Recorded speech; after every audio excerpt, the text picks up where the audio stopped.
Hello student, welcome once again. बच्चों, इस video में हम लोग 14.1 का जो सेकंड नंबर का क्वेश्चन है ना, इसे सॉल्व करेंगे। अगर आपने फर्स्ट वाला वीडियो देखा है तो बहुत अच्छी बात है, क्योंकि ये जो क्वेश्चन है ना, सेम उसी मेथड से सॉल्व होगा। बस वहाँ पर हमारे पास सिंगल टर्म्स दिए रहते थे, हमको कॉमन फैक्टर फाइंड करना था और यहाँ पर अपने को फैक्टराइज करना है। तो मेथड वही रहेगा जो वहाँ पर मैंने आपको सिखाया था। तो अगर आपने वो वीडियो नहीं देखा है तो जरूर देख लेना। उसका लिंक भी आपको मैं नीचे डिस्क्रिप्शन बॉक्स में दे दूंगा। और देखो, यहाँ पर जो क्वेश्चन 2 है ना, इसमें बहुत सारे क्वेश्चन है। अगर मैं सभी का वीडियो इसी में कंप्लीट कर दूँ ना, सभी क्वेश्चन को, तो वीडियो बहुत लेंथी हो जाएगा और मुझे अपलोड करने में दिक्कत होगी। इसीलिए मैं क्वेश्चन नंबर 1 से लेकर के 5 तक इस वीडियो में बता देता हूँ, और 6 से लेकर के 10 तक जो नेक्स्ट वीडियो बनाऊंगा ना, उसमें बता दूंगा। ठीक है, तो दूसरा वाला वीडियो रहेगा, उसका लिंक आपको नीचे डिस्क्रिप्शन बॉक्स में प्रोवाइड करा दूंगा, ताकि आपको ढूंढना ना पड़े बार बार। तो चलिए अभी स्टार्ट करते हैं। और जितना ज़्यादा से ज़्यादा क्वेश्चन हो जाएगा, चिंता मत करो, केवल 5 तक ही नहीं, अगर 8 मिनट से अंदर में मेरा आगे क्वेश्चन हो जाए ना, तो मैं आगे के क्वेश्चन भी करा दूंगा आपका। ठीक है, तो चलिए जल्दी से अभी से हम लोग सॉल्व करना सीखते हैं। देखो, ये मेरा फर्स्ट क्वेश्चन है, जहाँ पर हमें 7x-42 दिया हुआ है। तो अपन क्या करेंगे, पहले तो इन दोनों के फैक्टर फाइंड कर लेंगे। 7x का फैक्टर क्या हो जाएगा, 7 मल्टीप्लाई एक्स हो जाएगा। उसी तरीके से जो 42 है उसका फैक्टर क्या होगा, तो जल्दी से साइड में निकाल के देख लेते हैं। 42 है तो 2 के टेबल में आ जाएगा मेरा, 2 2 जा 4, 2 1 जा 2। अब ये मेरा 3 के टेबल में आएगा, 3 7 जा 21, फिर 7 1 जा 7। तो ये मेरा 42 का फैक्टर निकल गया, 2 मल्टीप्लाई 3 मल्टीप्लाई 7। उसके बाद इसमें एक्स वाई जेड कुछ है नहीं, तो बस यही हो जाएगा। अब इसको लिखना कैसे है आपको वो समझो। आपके पास क्या दिया हुआ था, 7x-42 दिया हुआ था ना, तो दोनों के आप फैक्टर को लिख लो। जैसे 7x का फैक्टर हमने क्या निकाला, 7 मल्टीप्लाई एक्स निकाला।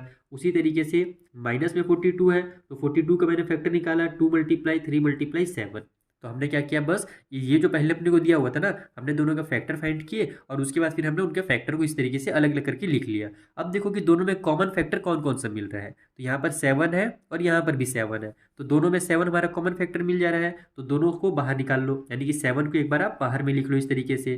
तो बचेगा क्या हमारे पास, इधर यहाँ पर से तो मैंने 7 बाहर निकाल लिया, तो केवल x बच गया। ठीक है, उसी तरीके से यहाँ से भी मैंने बाहर निकाल लिया 7, तो माइनस की साइन के साथ 2 मल्टीप्लाई 3 बचा, तो 2 3 जा कितना होता है, 6 होता है। तो इस तरीके से मेरा 7x-6 हो जाएगा आंसर इसका। इस तरीके से आपको फैक्टराइज करना है, यानी पहले तो फैक्टर फाइंड कर लेना है दोनों के, उसके बाद कॉमन कौन सा मिल रहा है उसको बाहर निकाल लेना है। ठीक है, यहाँ पर आप चाहो तो ये जो मैंने यहाँ पर बड़ा वाला ब्रैकेट स्क्वायर ब्रैकेट लगा दिया है, इसको आप स्मॉल ही रखना। ये मैंने सोचा कि यहाँ पर आपको माइनस की साइन भी समझा दूंगा, लेकिन उसकी जरूरत नहीं है, आप डायरेक्ट इसको ऐसे सॉल्व कर सकते हो। ठीक है, तो x-6 हो गया इसका फाइनल आंसर। अब बोलोगे सर कि इसको हम लोग ऐसे कैसे लिख सकते हैं, तो ना अब अगर इसको सॉल्व करोगे ना, तो आपका देखना इतना ही आंसर आएगा। मैं आपको सॉल्व करके दिखा देता हूँ, एग्जाम में सॉल्व नहीं करना है आपको, केवल आपको इतना ही आंसर लाना है। बाकी मैं आपको समझा देता हूँ। देखो, 7 का x से मल्टीप्लाई होगा तो 7x आ जाएगा, फिर ये माइनस में है, ये प्लस में है, तो माइनस की साइन लग जाएगी, और 7 6 हो जाएगा 42। तो देखा आपने, ये वाला आंसर आ गया ना। तो हम लोग क्या करते हैं कि जो हमारे पास टर्म दिया हुआ है, उसी को, जो एक्सप्रेशन है, केवल उसी को आप लोग गुणनखंड करके लिख रहे हैं, फैक्टराइज करके लिख रहे हैं।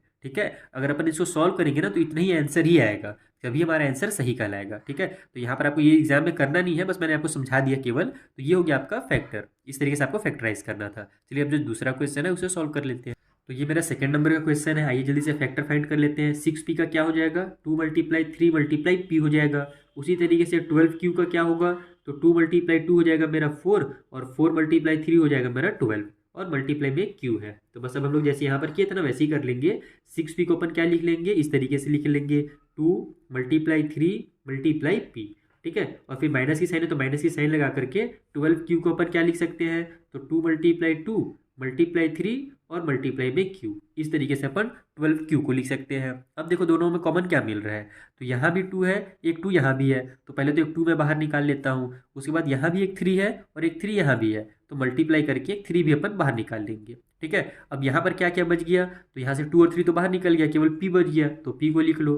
माइनस की साइन है, माइनस की साइन लगा लो। यहाँ से हमने 2 और 3 को बाहर निकाल लिया है, ये 2 और ये q बच गया है, तो बस 2 और q को उतार दो, तो यही इसका आंसर हो जाएगा। बस इसको आप मल्टीप्लाई कर लो, 3 2 जा हो गया 6, इधर ब्रैकेट में p माइनस 2q, ये q है ना, थोड़ा सा अच्छा नहीं दिख रहा, अब ऐसे दिखेगा अच्छा। तो ये हो गया हमारा सेकेंड वाला आंसर। चलिए थर्ड सॉल्व करें। तो देखो, ये मेरा थर्ड क्वेश्चन है, जल्दी से फैक्टर फाइंड करेंगे। सबसे पहले तो 7a का स्क्वायर है, तो 7 को अपन 7 ही लिख सकते हैं, उससे छोटा उसको कर नहीं सकते, क्योंकि 2 मल्टीप्लाई 3 6 हो जाएगा, 2 मल्टीप्लाई 4 मेरा 8 हो जाएगा। तो 7 हमारा चूंकि एक प्राइम नंबर है, तो वो बस 7 लिखा आएगा। उसके बाद a का स्क्वायर है, तो a मल्टीप्लाई हमारा a हो गया। अब ये हमारे पास जो 14a है, इसको सॉल्व कर लेते हैं। 14 को अपन 2 मल्टीप्लाई 7 ही लिख सकते हैं, और कुछ नहीं लिख सकते। उसके बाद एक a है, तो मल्टीप्लाई में a कर दो। अब जो ये हमारा टर्म है, इसको फैक्टर के फॉर्म में लिख लो।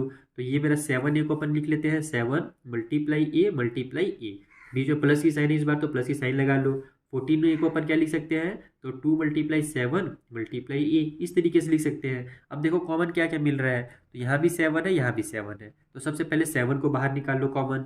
उसके बाद यहाँ भी एक ए है और यहाँ भी एक ए है, तो मल्टीप्लाई ए को भी बाहर निकाल लो। अब तो कुछ कॉमन मिल नहीं रहा है, यहाँ पर ए बचा है, दूसरे वाले में ए खत्म हो गया, यहाँ पर 2 बचा है, इसमें 2 है नहीं, तो बस हमारे पास ये ए बच जाएगा, और प्लस की साइन है तो प्लस की साइन लगा करके ये 2 बच जाएगा। ठीक है, तो 7 और 1 मल्टीप्लाई होकर के 7 ए आ गया, और यहाँ ब्रैकेट के अंदर a+2 बचा हुआ है, तो यही इसका फैक्टराइज हो गया। सिंपल। चलिए जल्दी से फोर्थ नंबर सॉल्व करें।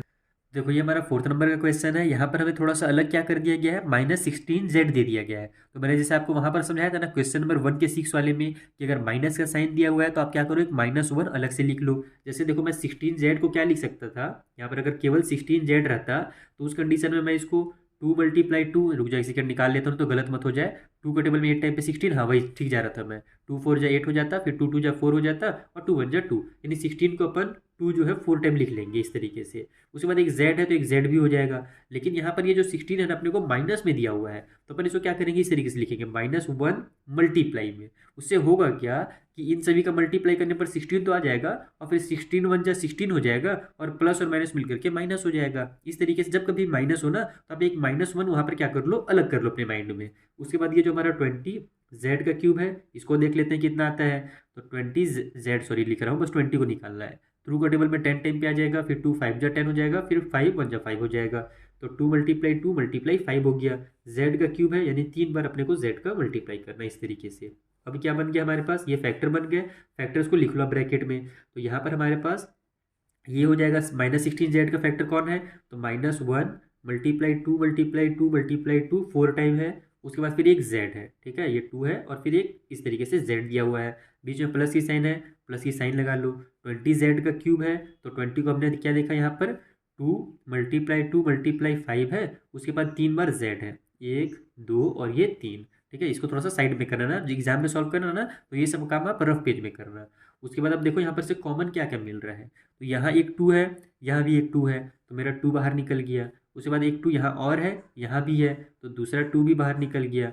अब यहाँ पर तो 2 है, लेकिन अब इधर कोई भी 2 नहीं बचा। उसी तरीके से इधर मेरे पास 5 है, लेकिन यहाँ पर कोई भी 5 नहीं है, तो अब कुछ नहीं बचा, केवल ये z दिख रहा है मुझे। यहाँ पर एक z है और यहाँ भी एक z है, तो एक z को भी आप बाहर निकाल लो। तो अब देखो ब्रैकेट में क्या क्या बच गया, तो यहाँ पर एक -1 बचा है, 2 2 हमने बाहर निकाल लिया, तो 2 2 बच जाएंगे, तो 2 × 2 लिख लो। और मल्टीप्लाई, ये देखो z जो हमारा है वो बाहर निकल चुका है, तो उसको अब अपन नहीं लिखेंगे। बीच में प्लस की साइन है, प्लस की साइन लगा लो। यहाँ से 2 2 बाहर निकल गया है, और एक z बाहर निकला हुआ है, बचा क्या 5, और 2 z बच गए, तो 5 लिख लो, मल्टीप्लाई में z, और फिर मल्टीप्लाई में z लिख लो। सभी का मल्टीप्लाई करके सॉल्व कर दो, तो ये हो जाएगा 2 2 जा 4, और z का मल्टीप्लाई होगा तो 4z आ जाएगा। इधर मेरे पास 2 2 जा 4 हो जाएगा, और 4 1 जा 4 ही रहेगा। बस ये प्लस और माइनस मिल करके -4 आ गए। बीच में प्लस की साइन है, प्लस की साइन लगा लो। यहाँ पर 5 बचा है तो 5 लिख लेते हैं, और z का मल्टीप्लाई होगा तो z का स्क्वायर आ जाएगा।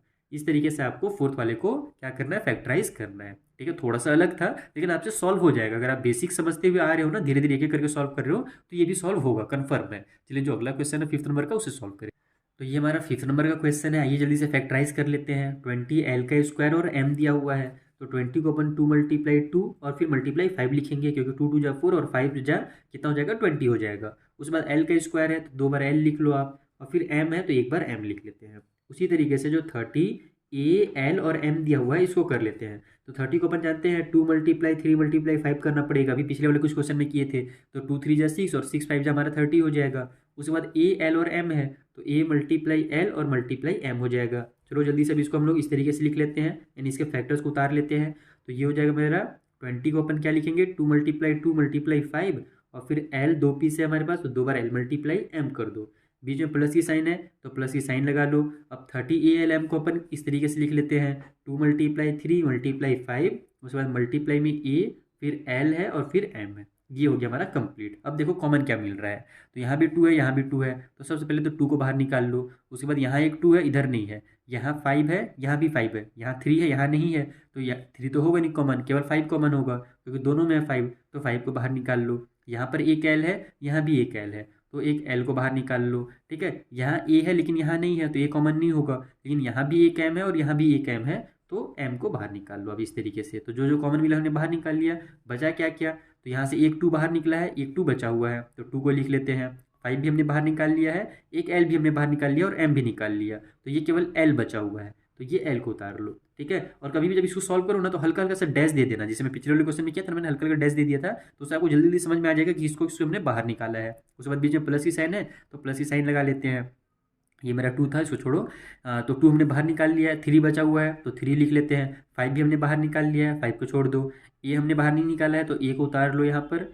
एक एल को हमने बाहर निकाल लिया तो एल तो लिखे आएगा नहीं इसमें, पिछली बार 2 एल थे इसीलिए हमने एक एल बाहर निकाला था तो दूसरे वाले एल को लिखा था। इस बार केवल एक ही एल है यहाँ पर तो उसको हमने बाहर निकाल लिया है। यहाँ पर वैसे ही एक ही एम है तो उसको भी हमने बाहर निकाल लिया है, तो केवल यही यहाँ पर बच जाएगा। तो ये हो जाएगा 2 5 जा 10, एल और एम मिल करके एल एम बना लेगा। उसी तरीके से अंदर में 2 और एल का मल्टीप्लाई होगा तो 2 एल आ गया, बीच में प्लस की साइन है, 3 और ए का मल्टीप्लाई होगा तो 3 ए आ जाएगा। ये हो गया आपका फाइनल आंसर। अगर आपको एग्जाम में मान लो चेक करना है ना कि आपका आंसर सही है या नहीं, तो इस वही का आप काम करना, इसका इससे मल्टीप्लाई करना। तो देखना 10 और 2 का मल्टीप्लाई होगा तो 10 2 जा 20 हो जाएगा, एल एल का मल्टीप्लाई होकर के एल स्क्वायर आ जाएगा और एम उतर जाएगा। उसी तरीके से इसका और इससे मल्टीप्लाई करना तो 10 3 जा 30 आ जाएगा मेरा, एल और एम यहाँ पर है और ए यहाँ पर है तो ए एल और एम आ जाएगा जो कि हमारा इधर पहले दिया हुआ था। तो वैसे भी आप अपने आंसर को चेक कर सकते हो। तो चलिए अब वीडियो हमारा ज़्यादा लेंथी हो रहा है तो ज़्यादा लंबा भाषण नहीं देते हैं, यहाँ पर इस चैप्टर को यानी इस क्वेश्चन को कंप्लीट करते हैं, क्वेश्चन नंबर 5 को। मिलेंगे अब हम लोग नेक्स्ट वीडियो में, यहाँ पर जो आगे क्वेश्चन बचे हुए हैं ना 6 से लेकर के 10 तक, उसको भी मैं आपको इसी तरीके से सिंपल मेथड में समझा दूंगा। Thank you for watching.